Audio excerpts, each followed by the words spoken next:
distinguished co-counsels, Attorney Antonio Ramanucci and Attorney Jeff Storms and Attorney Carol Powell-Lexing. We want to acknowledge the fact that as we make the plea for justice in the court of public opinion, that we pray Attorney General Keith Ellison will allow us to get full justice in the court of law. Yes, Attorney General Keith Ellison.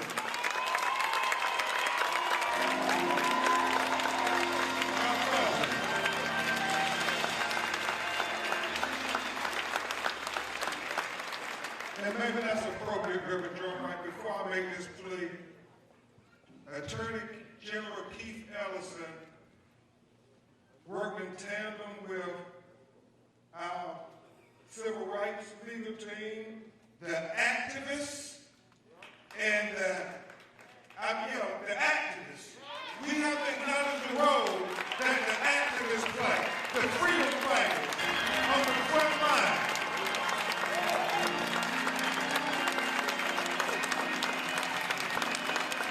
Because as Dr. King said, we all have a role to play in this struggle for equality and justice. Whoever played his role, the activists play their role, based on the Constitution of the 7th Amendment, the civil rights lawyers play their role, and my God, based on the 10th Amendment, Attorney General Keith Ellison and his team of prosecutors played their role to get criminal culpability for the death of George Perry Floyd, whose family is present here. If you all would stand, George Floyd's family.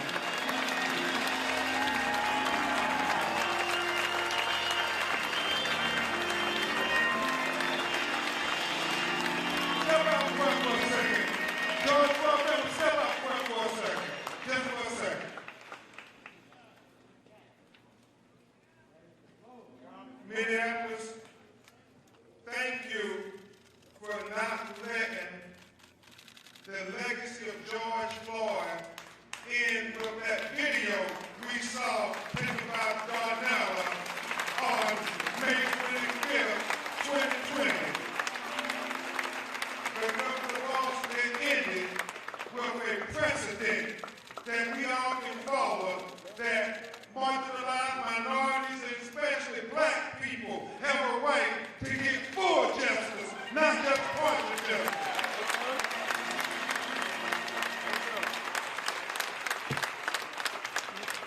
And the last thing I will say about this Floyd family, aside from Reverend L and National Action Network, they have become the comforters and counselors, along with our legal team, for the family of Daunte Wright.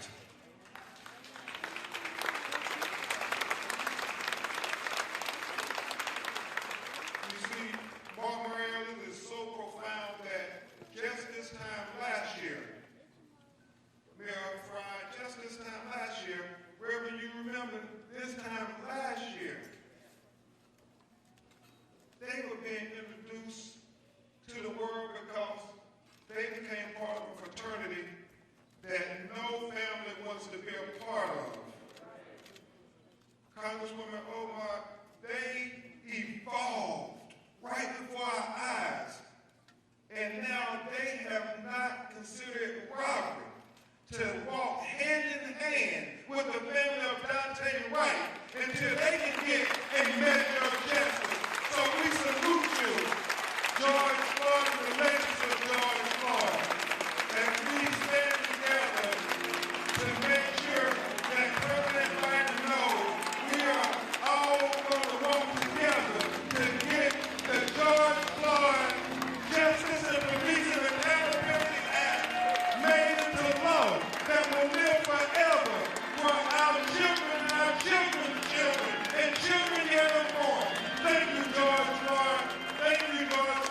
the trumpet presentation for you all is the Grammy Award-winning jazz artist Keon Harrell.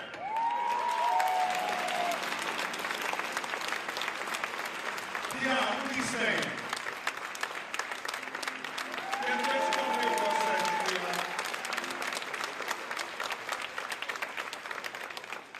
Because in making the plea for justice, you know, the one thing that the legacy of Daunte Wright would stand for is this proposition that on that video,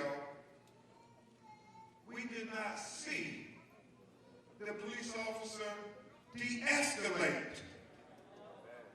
And de-escalation is a behavior that is intended to prevent the escalation of conflicts.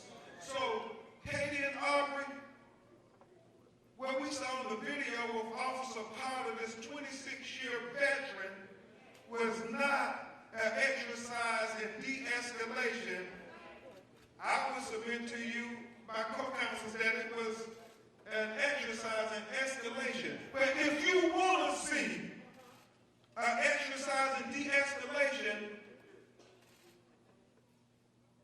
I have the honor of representing this man who most of you came to know because his 14-year-old son was falsely accused by a white woman of stealing an iPhone in the Arlo Hotel after the Christmas holiday. And this black man, Tamika, this black man, my side, showed the world how you de-escalate a situation. That is who Keon Harrell is. A strong black father, willing to protect his child, not with physical assault and battery, but with intellect and diplomacy. That's what Daunte Wright needed. That's what Officer Potter should have exhibited. She should have been like Keon Harrell. So I say to you, as we acknowledge the families of Emmett Till, who are present here with us,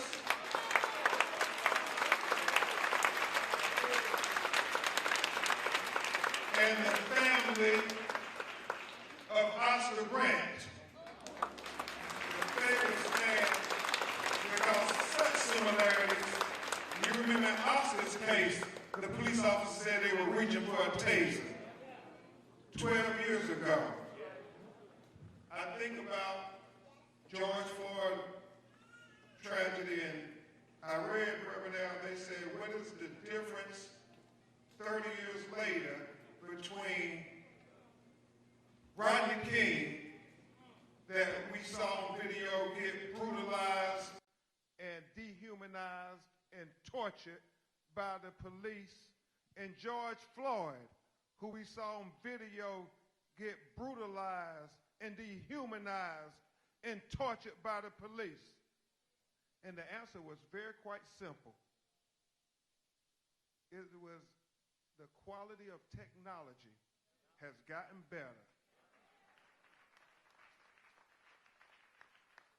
But the excessive use of force remained the same.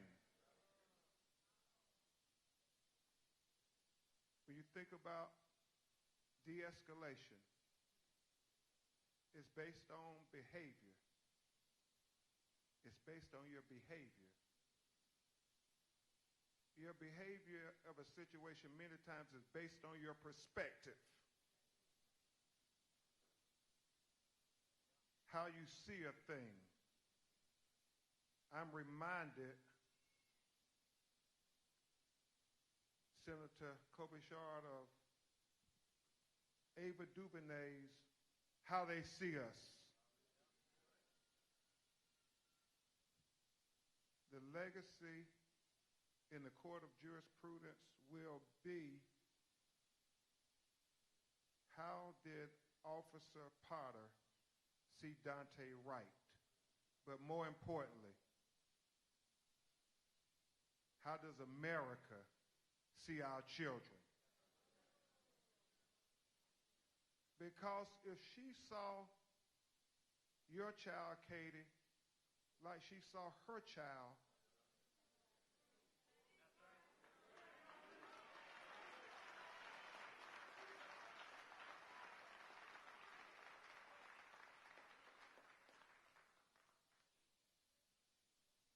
then I do not think she would have even reached for a taser, much less a gun.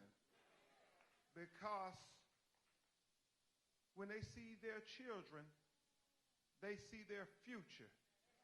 They see the best and the brightest that they have to give the world for the future. They see the most talented and resourceful, most indomitable human beings when they see their children. I submit to you, America, so do we when we see our children.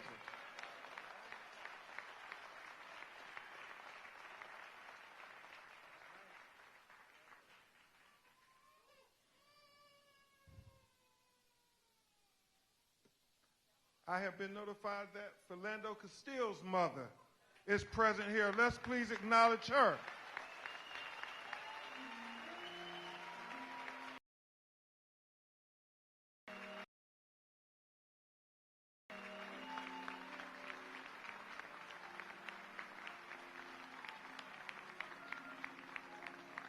When we talk about how they see us,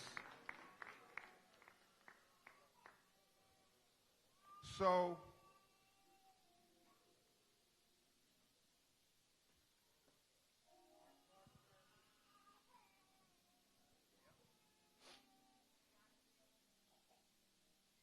Breonna Taylor's boyfriend, Kenny Walker, is present here with us. Let's recognize Kenny Walker.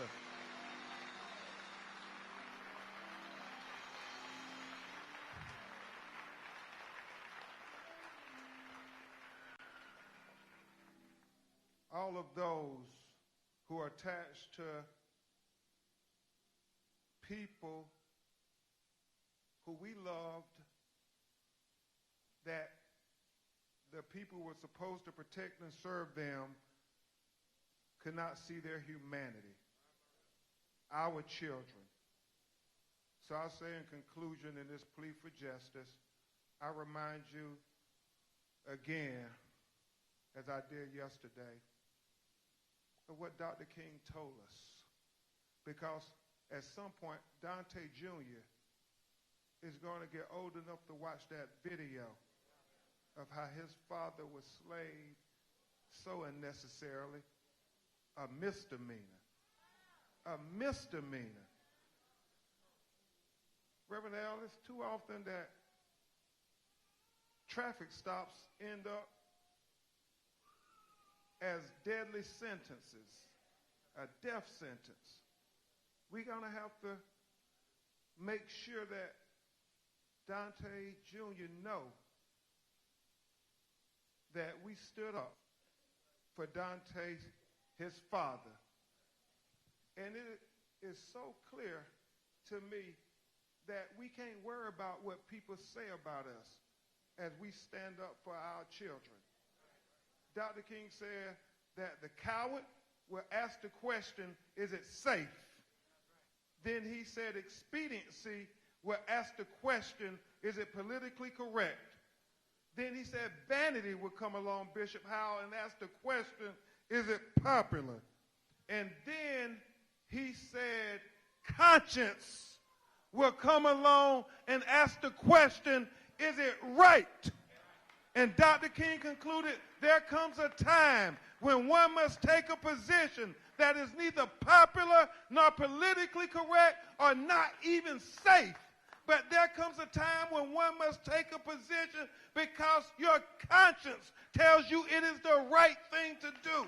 It is the right thing to do to stand up for our children. It is the right thing to do to speak up for our children. It is the right thing to do to fight for our children. Because if we don't fight for our children, we can't expect nobody else to fight for our children like us. And we have to fight for our children until hell freezes over. And then we have to be prepared to fight on the ice. Because our children need to know that's how much we believe in them. That's how much we believe in their future. Because they, too, have a right to life and liberty and the American dream. And that is the plea for justice. Thank you. God bless you.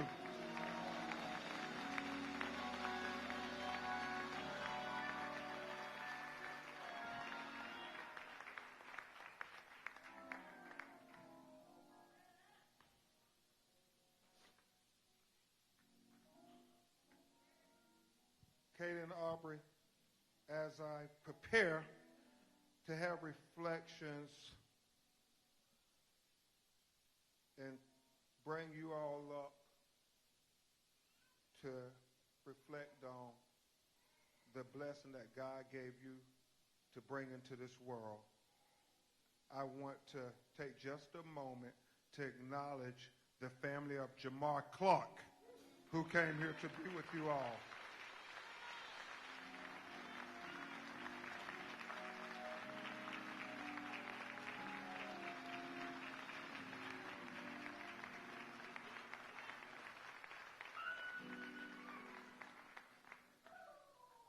Yeah, the Wright family is a beautiful, modern American family. Beautiful in every way, diverse, lovable, just a representative of America, Reverend Al, when you look at them. So if you all will give the charity of your undivided attention to the parents of Daunte Wright as they come to give reflections. His mother, Katie Wright, and his father, Aubrey Wright. Show your love for this loving family.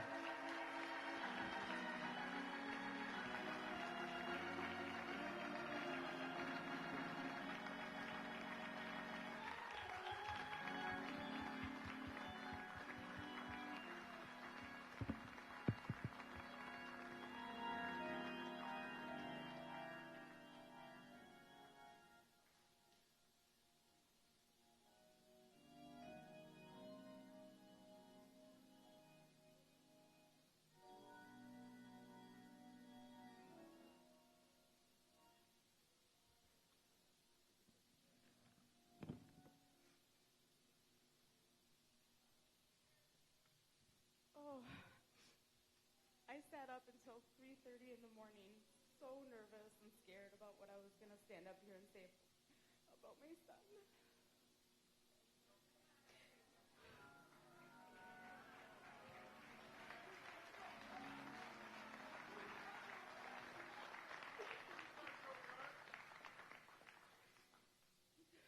I never imagined that I'd be standing here. The roles should completely be reversed. My son should be burying me.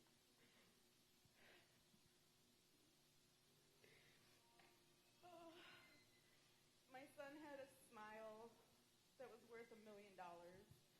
When he walked in the room, he lit up the room. He was a brother, a jokester. He was loved by so many. He's going to be so missed. Take your time, Katie.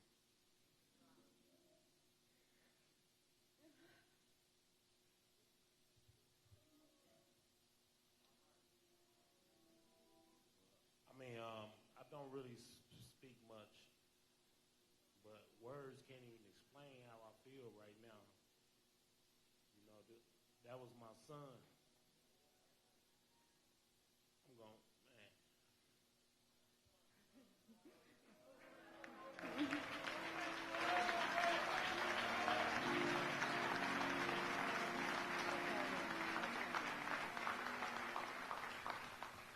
I remember when Daunte first became a father.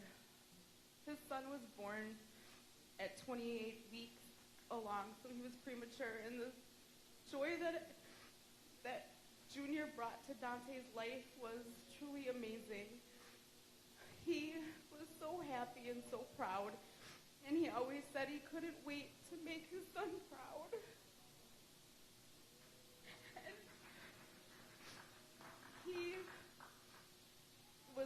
Junior was the joy of his life, and he lived for him every single day. And now he's not going to be able to see him.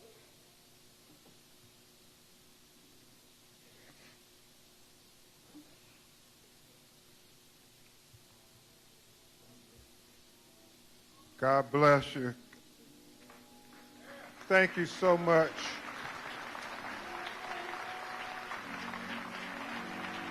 Yeah. As Reverend Al has often said, there's no instructions of how to join this fraternity. It is thrust upon you. At this time, we will have, as a brother, his siblings of Daunte Wright, Dallas, Demeek, Marcus, Monica, Diamond, and Destiny. If you all will come forward and give reflections as a brother.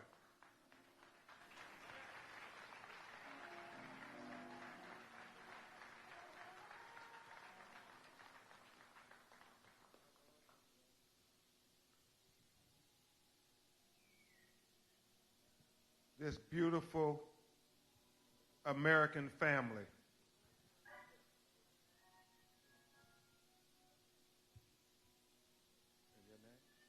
My name is Monica Wright. I didn't really get enough time with him. I wish I got enough. I didn't get to tell him I loved him before he left. He didn't deserve this.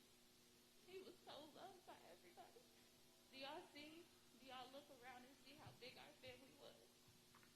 He had love for everybody.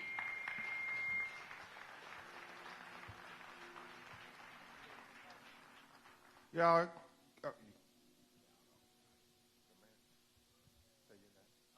my name is Dallas.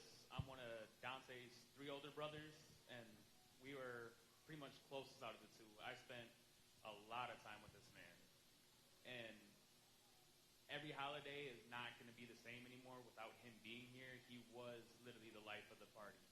When he came in, you know, the smile, his laugh was really contagious. Anybody knows if you heard his laugh, it's contagious.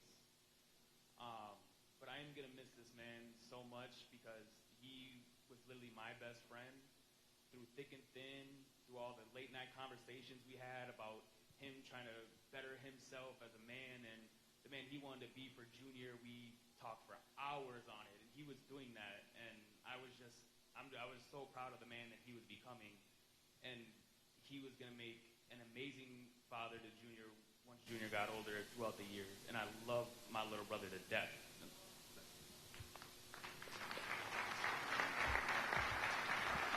you all give a big round of applause for this beautiful American family.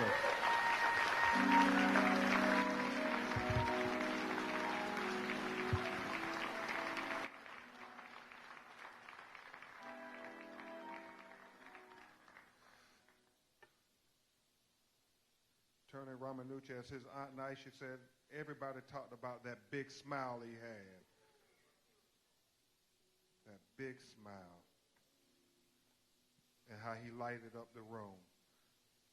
Next, you will hear from his uncle, Bobby Wright, the uncle of Daunte Wright.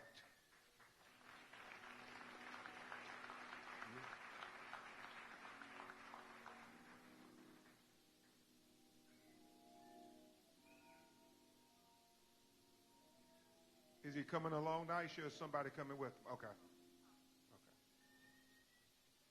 Y'all give it up for Uncle Bobby. Oscar Grant had an Uncle Bobby as well. Something about those Uncle Bobbies. Yes, sir. It's funny that you say Bobby Wright. It's Bobby McGee. But I was raised by the Wright family. My father is Bobby Wright, Sr. And it's a lot of Bobbies. So, but I just want to say, you know, Daunte was amazing. From the first day I met him, he was a little bitty boy. My sister gave him this nickname, Lemon Head. And he would not stop laughing. He wouldn't stop giggling. That smile, that laugh was there from day one. And he drooled when he was a baby, nonstop. So he just couldn't stop laughing all the time. So he just brightened the room. And I tell you, you know, it's not going to be the same without him. I'm just so thankful that I had the opportunity to spend my last birthday with him. And I wish I could tell you that I was spending his birthday with him. But we won't have that opportunity. You know, this is just a travesty. We just got to do better as people. We can't keep being pulled away from our families.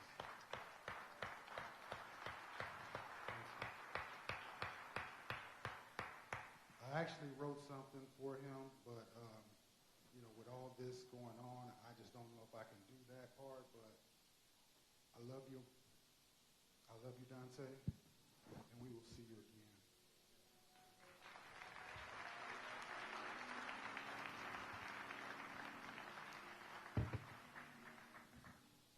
Next, we will have a musical selection, and then I will introduce the eulogist who really needs no introduction, but it would be disrespectful not to give him his propers.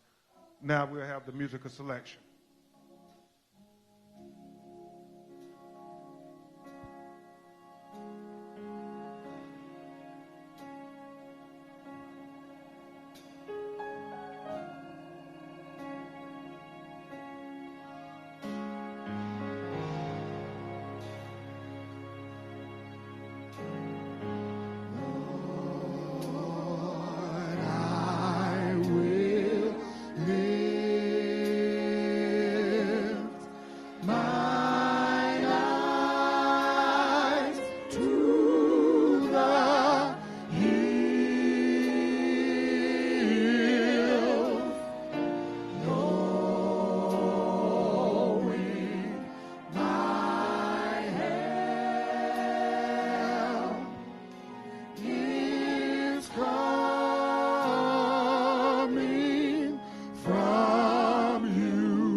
My Lord.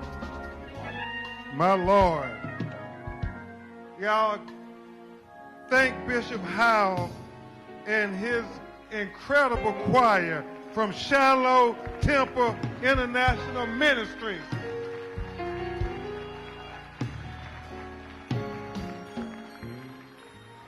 Bishop Howell, thank you for having your great choir here so all of America could take in the fullness of the black church experience. So when those who don't attend a black church, when they go to their church on Sunday, they can reflect back to the black church experience. Thank you, Bishop Howell.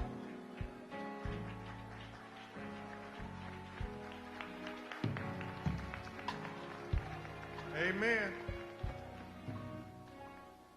Now has come the time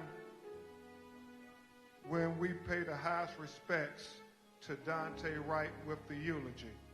And there is nobody more fitting than our civil rights leader in America today. Every time I call him, he always answers the bell. He answered the bell for Martin Lee Anderson in 2006. He answered the bell for Trey Martin in 2012, Oscar Grant in 2009. He answered the bell for every name we have come to learn in the last 3 decades of black people who have been disenfranchised, victimized, and marginalized. And he answers the call in the middle of the night, the wee hours of the morning. Even when he's doing his television show, Politics Nation, he will text you back because that's how much he cares about black America and those who have been forgotten about, left behind, swept under the rug. He always is there, standing in the gap, giving a voice to the voiceless. My mentor, my friend, he's a co-counsel when we need him, Kaden Arbery, and he is the man who God has anointed for a time such as this, the Reverend Al Sharpton.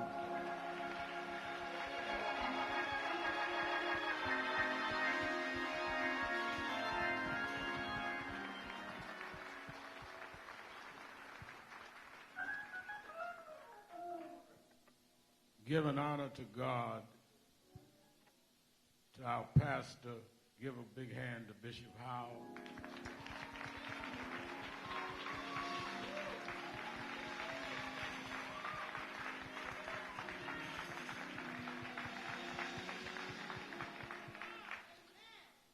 To my brother Aubrey and sister Katie, and to the whole family, and to those that have sat in that seat, families that are here that have sat in that seat know better than any of us how they feel. I don't care how much settlement they may be given.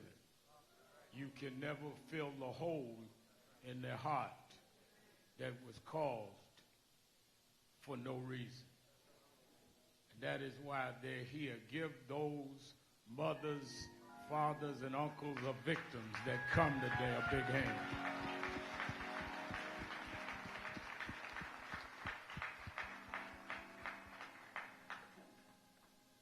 In the tradition of the black church, we take a text and a subject, and I didn't want to disrespect Bishop. So I went to the book of Isaiah. Today they tell me this is Grandma's birthday. I'm a little older than her, so I got to wear my reading glasses. Book of Isaiah, 59th chapter, 8th and the 9th verse says, the way of peace they know not, and there is no judgment in their goings. Therefore is judgment far from us, neither doth justice overtake us. I want to use for a subject, no justice, no peace.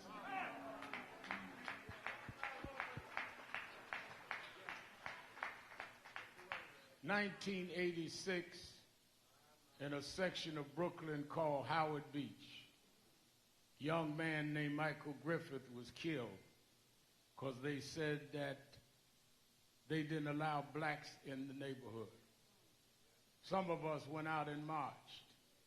And during the march, one brother yelled, I believe his name was Amawali, no justice, no peace. And it became the chant of our movement. Some of us have made it popular, but it started there. But it really started in the Bible. Because Isaiah said that those that practice injustice cannot practice peace. The absence of justice is the absence of peace. And when we say that, we're not talking about violence, because there is a confusion in this country between peace and quiet.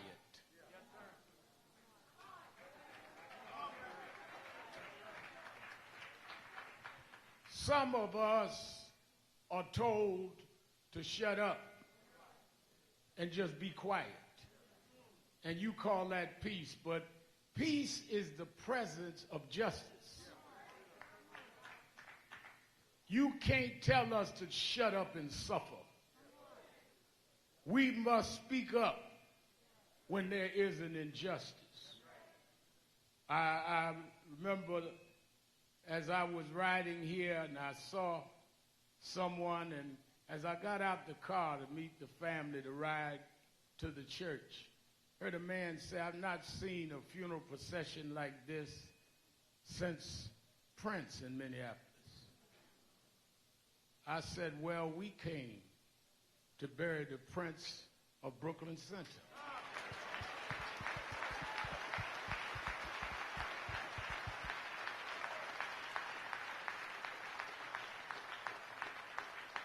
We come from all over the country because you hurt one of our princes.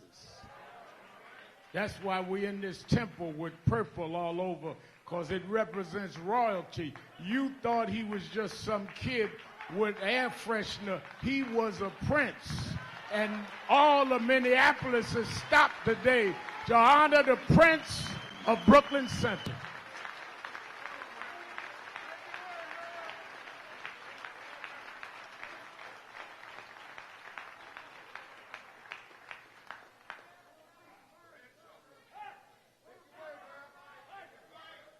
If you knew who we were, if you understood we were divine visions that God made, if you understood that his mother and father broke the racial barrier lines and raised him in an interracial home that used to be against the law, but they defied the color barriers, a black man and a white woman, and raised children to not hate nobody. And he was a prince of that raising. If you knew who he was.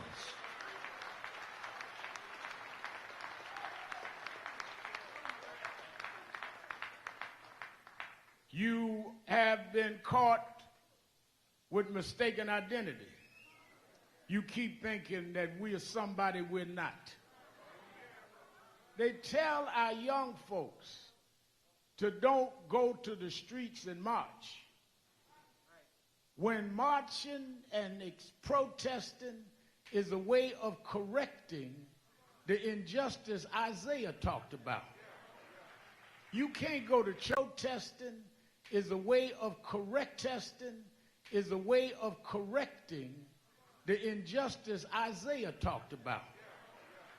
You can't go to church on Sunday and read this book that we call the Bible and not fight against oppression. God is not on the side of the oppressor.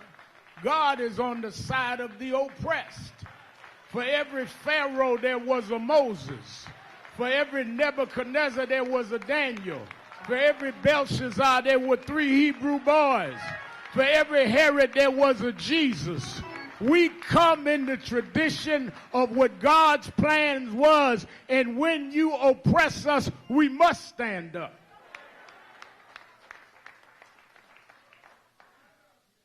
That's why we're here. 11 months ago, we stood for George Floyd. And as the trial wound down and the jury was about to get the verdict, and the reason we got the jury we got and the verdict we got is God used a young brother born and raised as a Muslim, but believing in the same God. It don't matter how you approach God. And elected him even after you tried to scandalize him. The Attorney General of the state of Minnesota.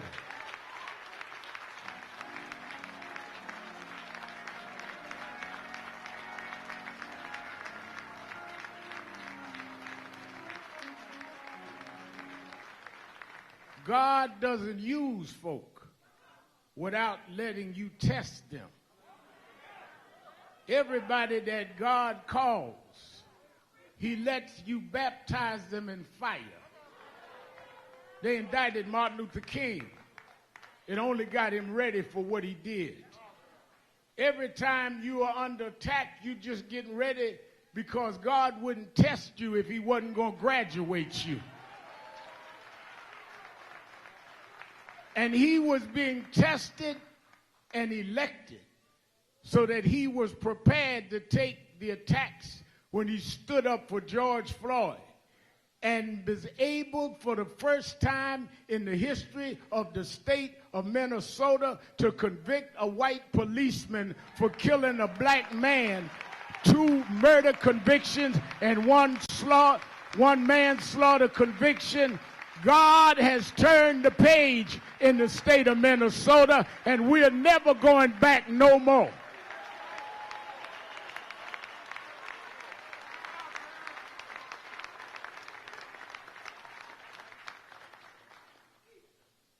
Yes, some of us have different tactics, but all of us have the same goal.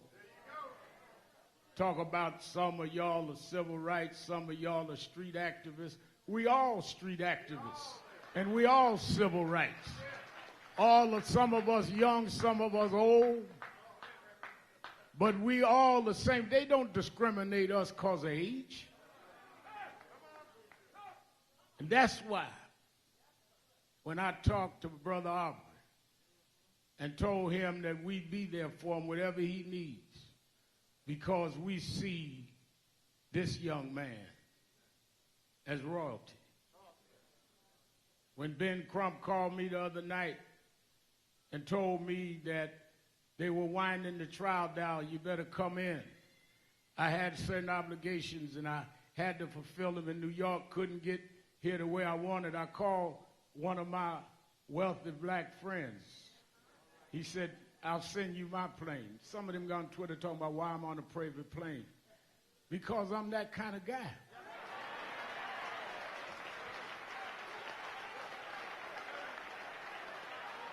When George Floyd was killed, Tyler Perry sent his private plane to bring the Floyd family to Minneapolis.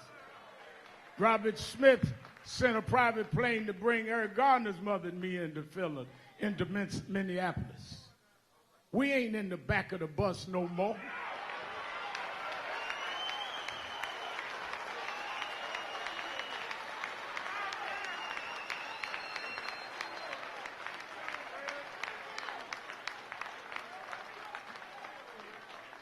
I'd have taken an Apollo rocket if it was available.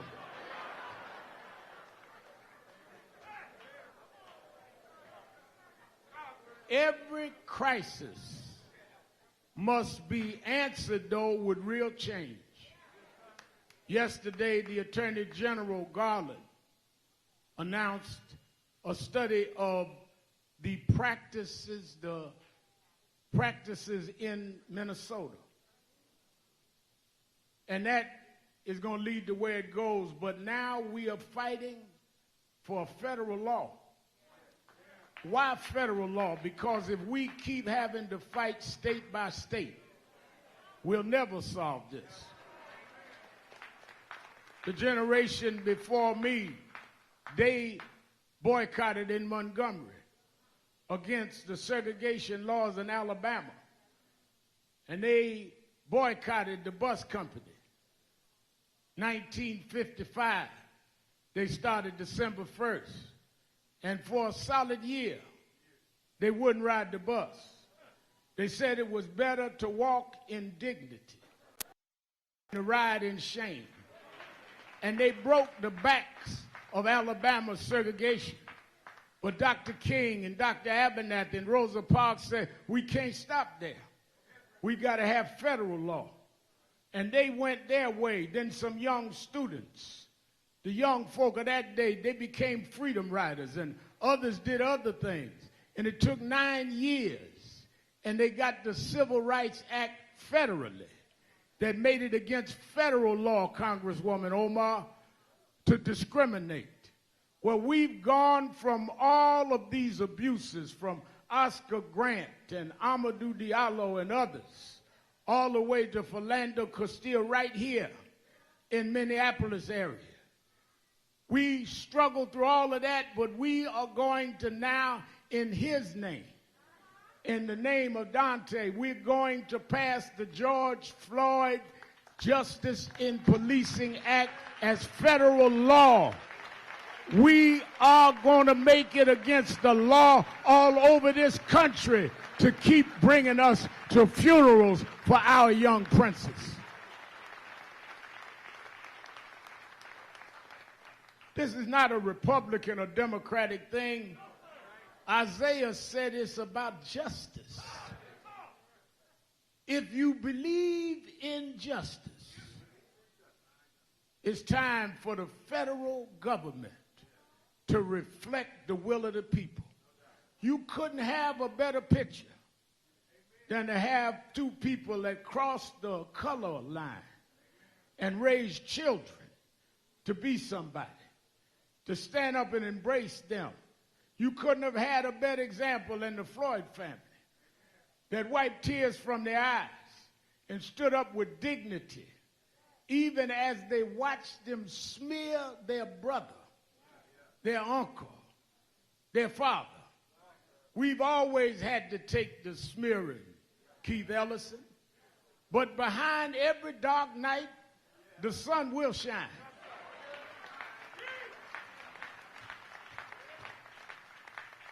I was talking to one of the relatives, and I said, well, what are they trying to justify? One said, well, they said they saw some air fresheners in the back of his car. Well, air fresheners is to keep the bad odors out. Well, we come today as the air fresheners for Minnesota. We're trying to get the stench of police brutality out of the atmosphere. We're trying to get the stench of racism out of the atmosphere. We're trying to get the stench of racial profiling out of the atmosphere. We come to Minnesota as air fresheners because your air is too odorous for us to breathe. We can't breathe in your stinking air no more.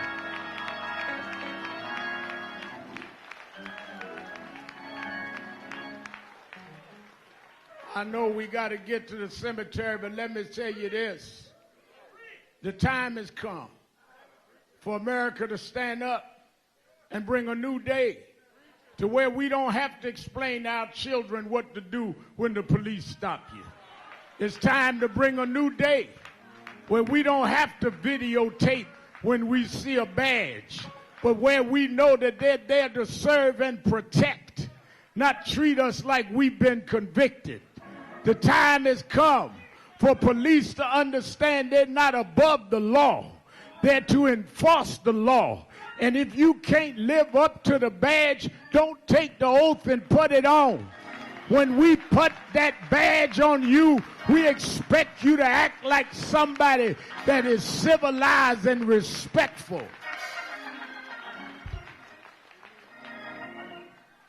Some say, Reverend Al, police are human. Well, we knew that. Otherwise, we wouldn't have sent you through training. But we assume when you come through that you were trained. Trained people don't confuse guns from tasers. Trained people don't shoot men like Philando with a child in the back seat. Trained people don't put knees on people's necks for 9 minutes and 29 seconds. Trained people don't shoot 41 times at Amadou Diallo. Trained people don't shoot at a young 12-year-old boy named Tamir Rice. You broke your training. Now we're going to send you to the corner, and you getting your punishment at the corner of the newest jail that we can find.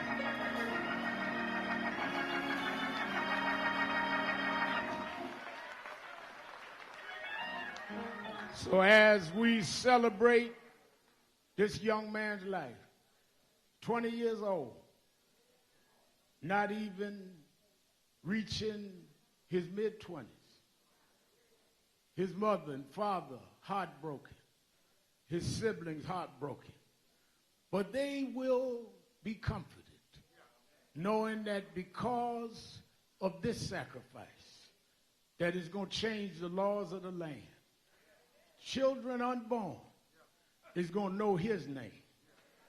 Governors here, Congress people here, senators here, for you, Daunte, because you are the prince that made us all come together. They stopped traffic today all the way through Minneapolis. Folk couldn't drive nowhere because they had to say hail to the prince. They shouldn't have done what they done. We're going to stop Minneapolis today because a prince is on his way to his rest. And as you rest, there's a resting place. There's a martyr's bench. Take your seat, Daunte. Tell George Floyd who you are. Take your seat, Daunte. Shake hands with Philando Castile. Take your seat. Take your seat next to Oscar Grant, because there's a special place in heaven for those that shed innocent blood, because God will use you to straighten out the world. The world will never be the same because we're going to stand up for situations like this. We do not in any way condone or incite violence. People keep telling me, Reverend, why don't y'all tell people not to be violent? We always have. But when are you going to tell policemen to stop being violent?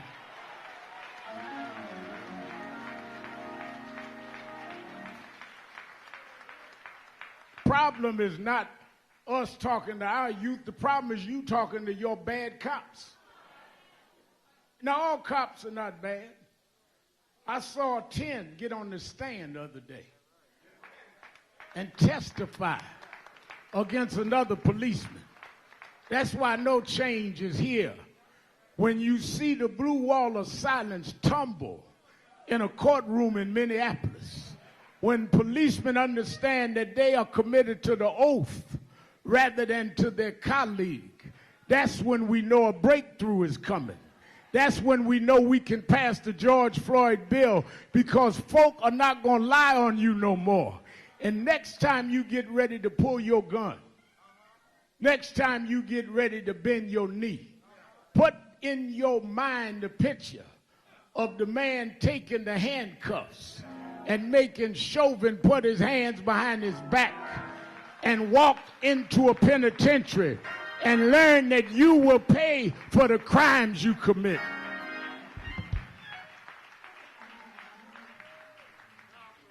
As I talk closer to the family, they said that, well, the real reason they stopped was because his tags had expired. Well, I come to Minnesota to tell you your tags have expired. Your tags of racism has expired. Your tags of police brutality has expired. Your tags of white supremacy has expired. Your tags of looking at us different than everybody else has expired. Your tags have expired. It's time to renew and get some new tags. Tags of righteousness, tags of fairness, tags of treating everybody the same way, tags of no justice, no peace.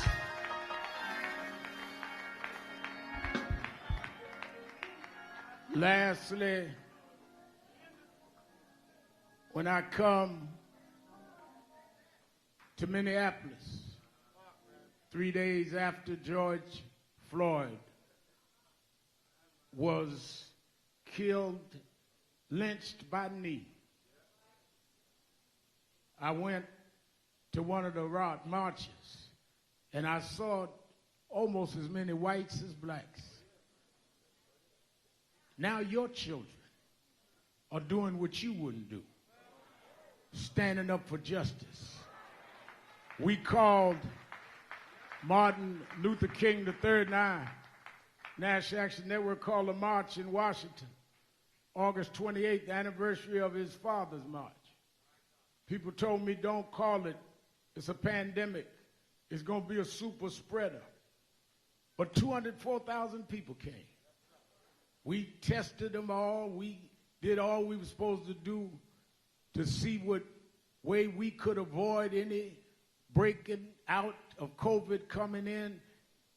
And we marched around the George Floyd Justice in Policing Act. We marched around the John Lewis Voting Act because they're trying to turn back voting rights. Those tags done expired too. That ain't going to happen no more. And we marched all over. Marched for Breonna Taylor, whose boyfriend is here with us today. Some went and stayed down there and stood up for Breonna.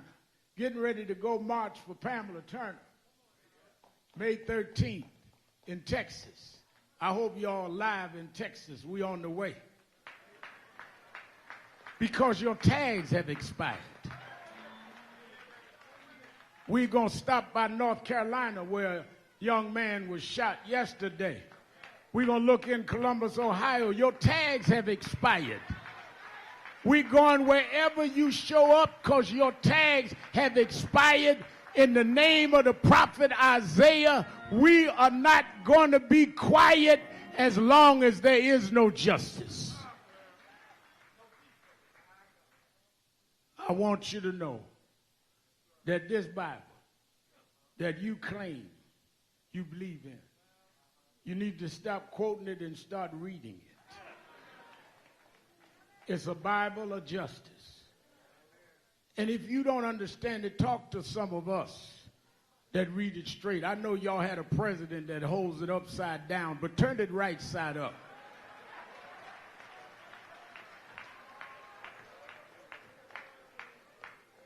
Because if you turn it right side up and you get to the end of the book, at the end of Revelation, God made a promise, Aubrey. God made a promise, Katie. He said the first shall be last, and the last shall be first. And the lion and the lamb are going to lay down together, and God will take care of his children. God will make a way out of no way. God will heal the land. God will take care of Daunte now. Stand up and be what we were born to be. We are not anyone's slaves. We are the children of God. We're the children of God. We're the children of God.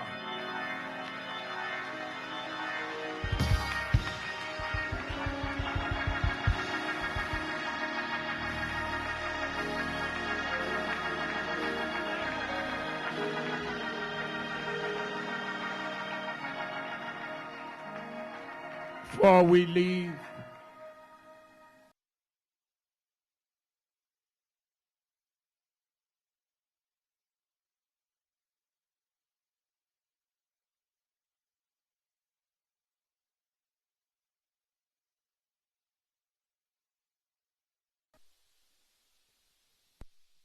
became cousins today.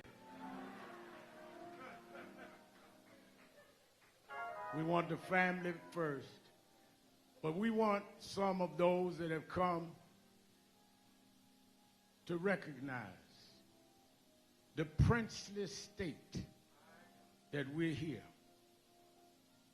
and to give proclamations. They ought to be here. Whether you agree with them or not, they should be here to respect who he was and what he stood for. I read he was the center when he played basketball in school. Now he's the center of a movement of God.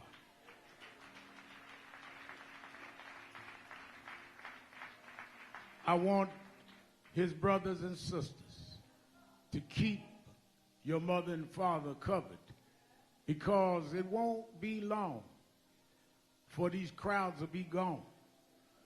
Orlando's mother could tell you that everybody's here when the cameras are here.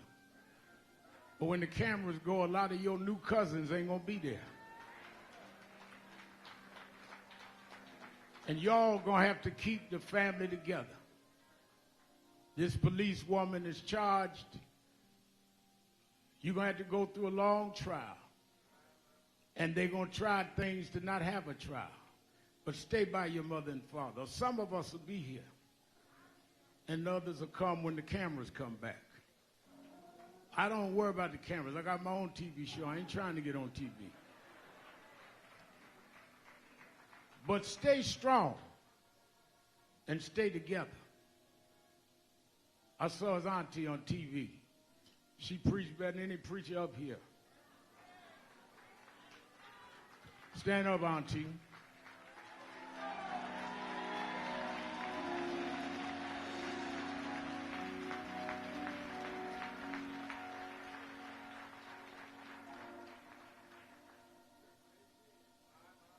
I want us to hear some proclamations and words. Let me start with another one that had been smeared, that God tested and they passed the test. Let us hear from our Congresswoman, Ilhan Omar.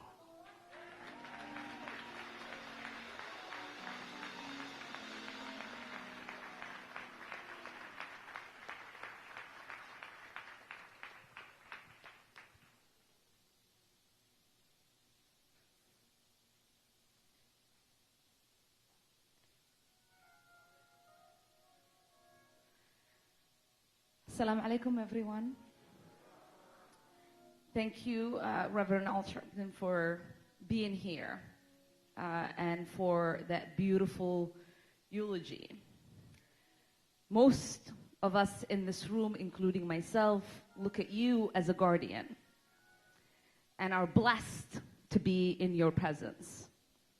And may Daunte Wright serve as a guardian of us.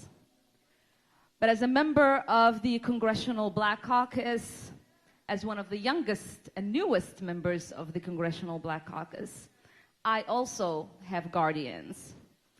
Congresswoman Shilo Jackson-Lee and our chairwoman, Joyce Beatty, serve as guardians for me and many of my colleagues. Joyce Beatty was going to be here and speak on our behalf as the chairwoman of our caucus. But just like we've been visited by tragedy here in Minnesota often, she, in Columbus, Ohio, was visited by a tragedy of a young woman whose life was taken by Columbus police. And so I Wanted to read a little bit of the resolution of congressional condolences that our guardian, Congresswoman Shilo Jackson-Lee, filed on behalf of our son, Daunte Wright, here in Minnesota.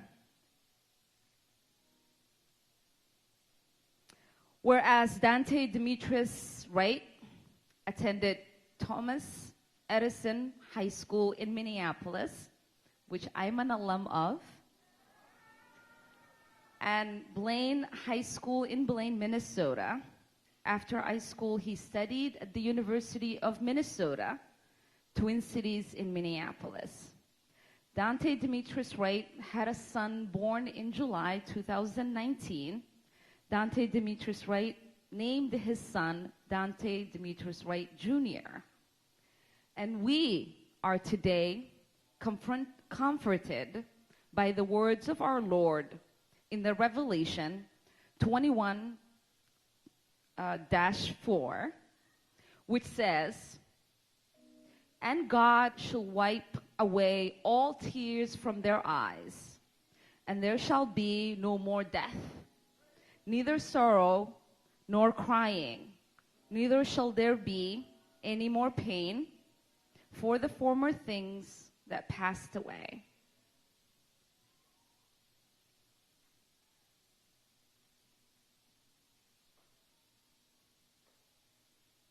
No words can really help ease the pain,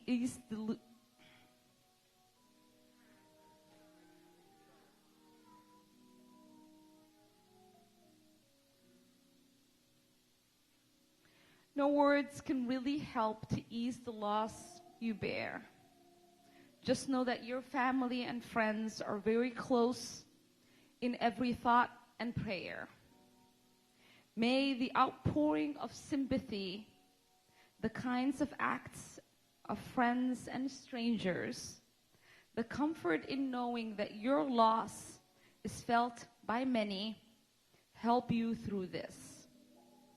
Daunte Demetrius Wright brought great joy to his family, and his life was a blessing to all who had the privilege to know him. Daunte Demetrius Wright is survived and cherished by his father, Aubrey Wright, and his mother, Katie Wright, and his son, Daunte Wright Jr., and a host of family and friends. And his legacy will live. We also wanted to present this to his mom and dad, if you all can come. We flew a flag over the United States Capitol on behalf of your son.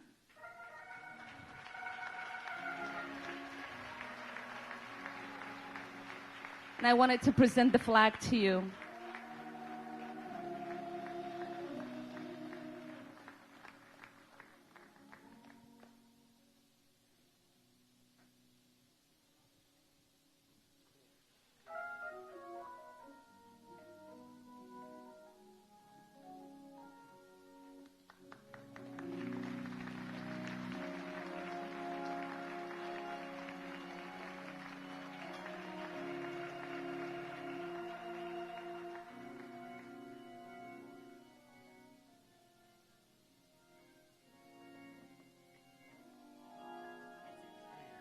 Let them stay here a minute. We got something else to present them.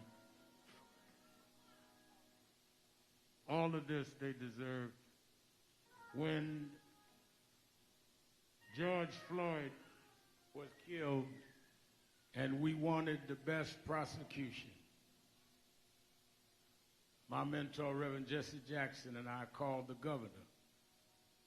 And the governor talked to the DA, who graciously stepped back and allowed the Attorney General to be the prosecutor that did such a great job.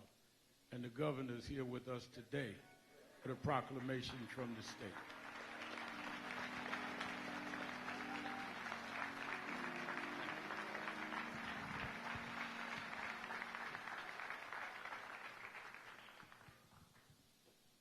As Governor of Minnesota, on behalf of the entire state and our population, we extend our deepest condolences to the Wright family and issue the following proclamation to honor the life and memory of Daunte Wright.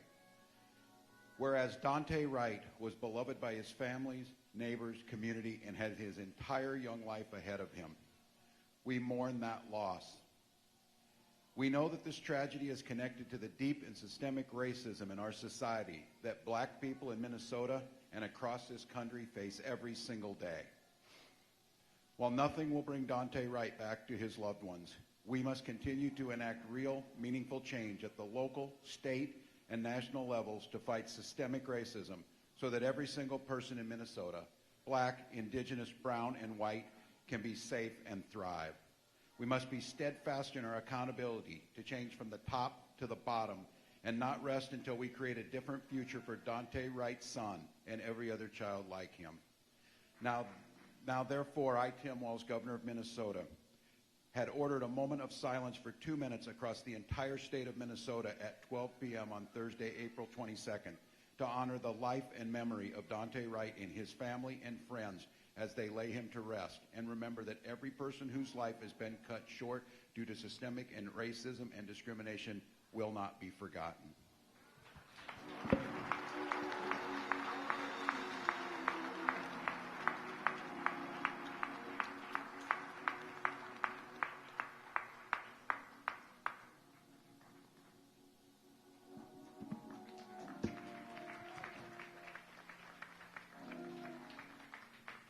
In order to pass the George Floyd bill that has already passed the House, we need to pass it in the Senate.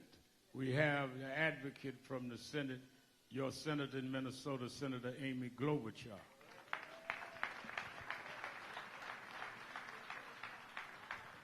Thank you so much, Reverend Al, and thank you, Bishop Howell, for allowing me to join you in this sacred space.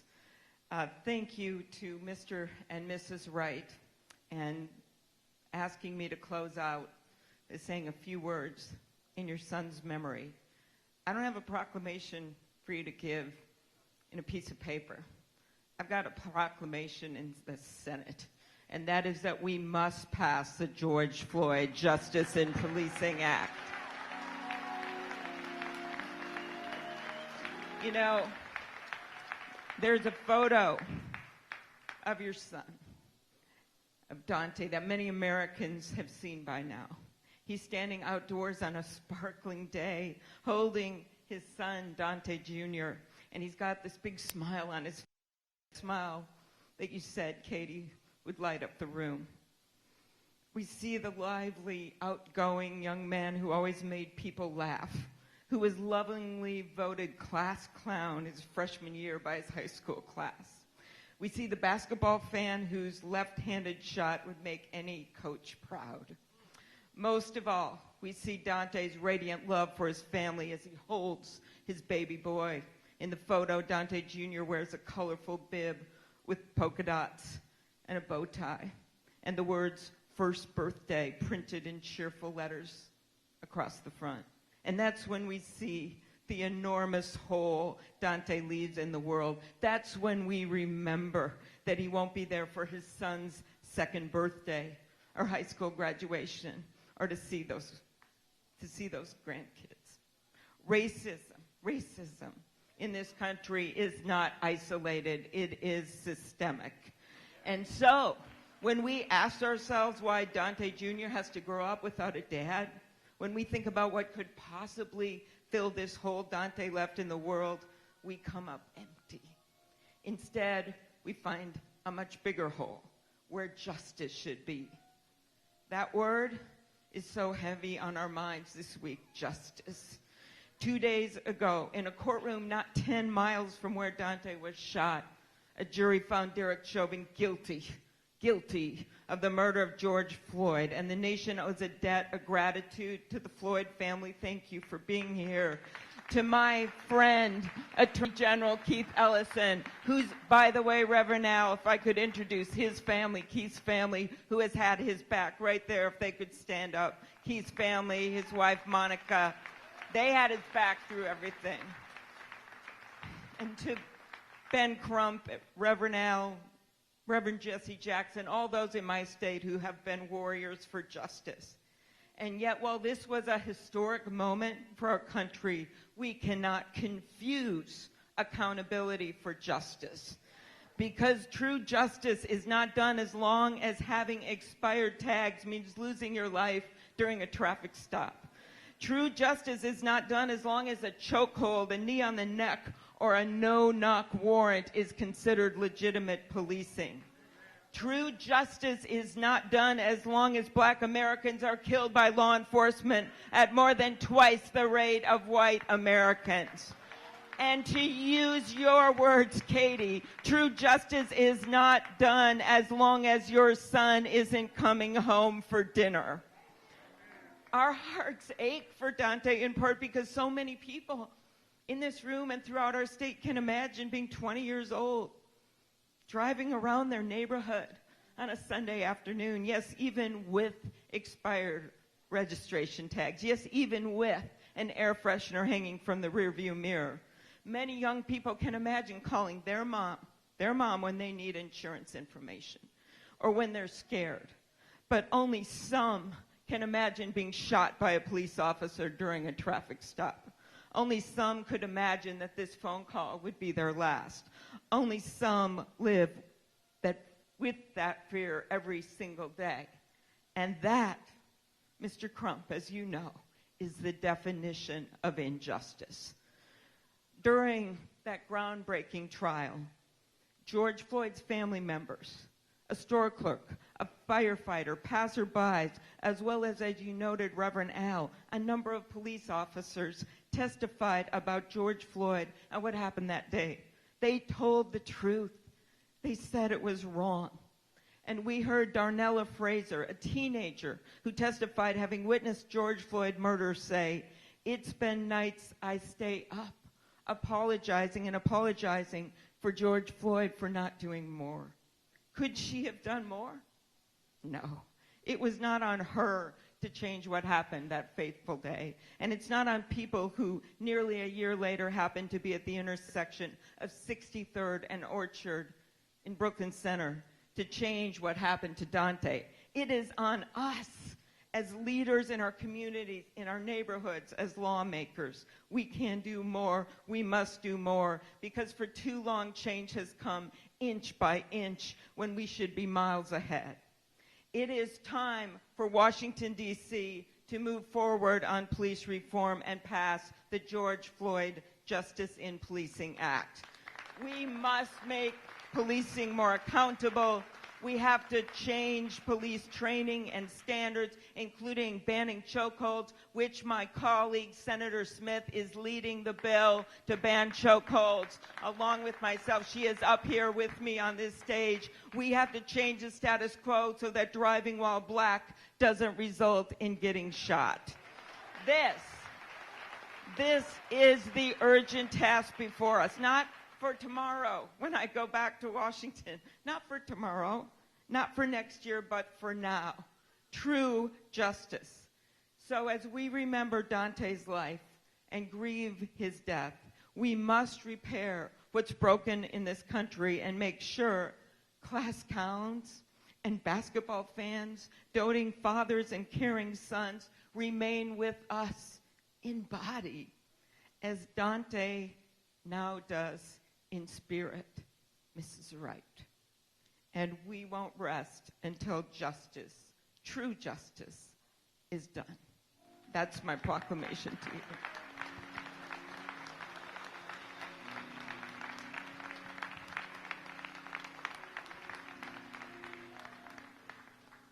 We are getting ready to go. Let me again thank our warrior, the Attorney General of Black America, Ben Crump. Give him a lot of love.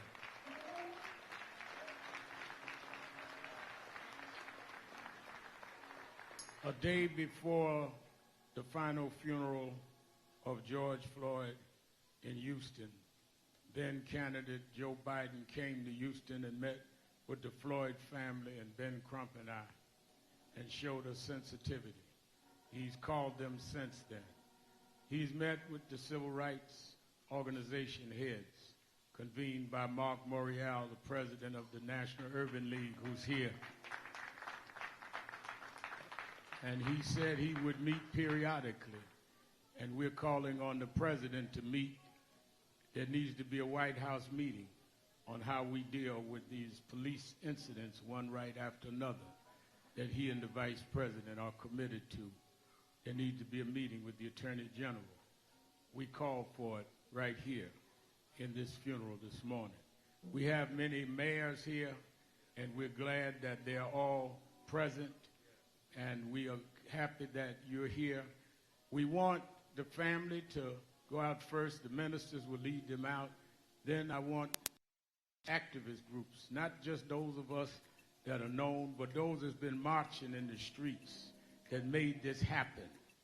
Many of you need to walk behind the family because you made this happen. And then our head of youth and college National Action Network, Minister Talik McMillan, my youngest daughter's with me, Ashley Sharpton, Reverend Bartley. Where's Until Freedom? They've been marching all over for Breonna. Where they at? Tell them that we want them to march with us. We want to go together. NAACP, Urban League, all of us. Mark, walk with the ministers, please, as we lead the family out. And make sure that you put your red light on, because some tags expired, and we got to pull them over with a new law, the George Floyd law.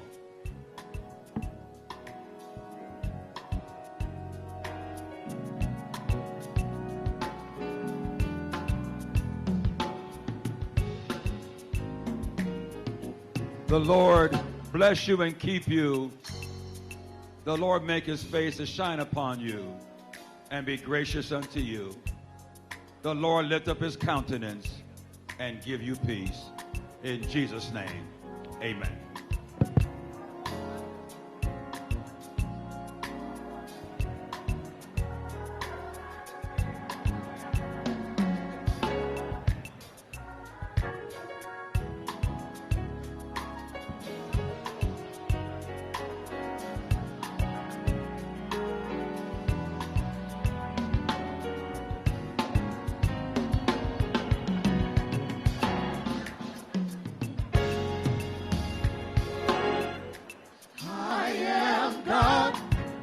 All by myself, I don't need